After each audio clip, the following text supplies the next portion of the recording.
પાટણ જિલ્લા પંચાયતની કારોબારી સમિતિની બેઠક ચેરમેન દીપક પટેલની અધ્યક્ષતામાં યોજાઈ હતી, જેમાં કેટલાક મહત્વપૂર્ણ નિર્ણયો લેવામાં આવ્યા. જિલ્લા પંચાયત ભવનમાં ₹2.5 લાખના ખર્ચે 16 સીસીટીવી કેમેરા લગાવવામાં આવશે. પ્રમુખ, ઉપપ્રમુખ અને કારોબારી અધ્યક્ષની ચેમ્બરમાં પણ મોનિટરિંગ સિસ્ટમ મૂકવાનો નિર્ણય લેવાયો છે. બેઠકમાં એક મહત્વપૂર્ણ નિર્ણય અનુસાર હવેથી કારોબારી સમિતિની બેઠક દર મહિને યોજવામાં આવશે. કુલ 13 મુદ્દાઓ પર ચર્ચા થઈ, જેમાં મોટાભાગના મુદ્દાઓને મંજૂરી આપવામાં આવી. જિલ્લા પંચાયતની મિલકતોની સુરક્ષા માટે સિક્યુરિટી ગાર્ડની નિમણૂક અંગે ડીડીઓ સાથે આગામી સોમવારે બેઠક યોજાશે.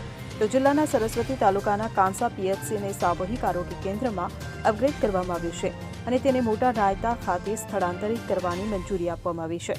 આ ઉપરાંત નાયબ જિલ્લા વિકાસ અધિકારીની ચેમ્બરના રિનોવેશન અને ફર્નિચર ખરીદી માટે પણ મંજૂરી આપવામાં આવી છે.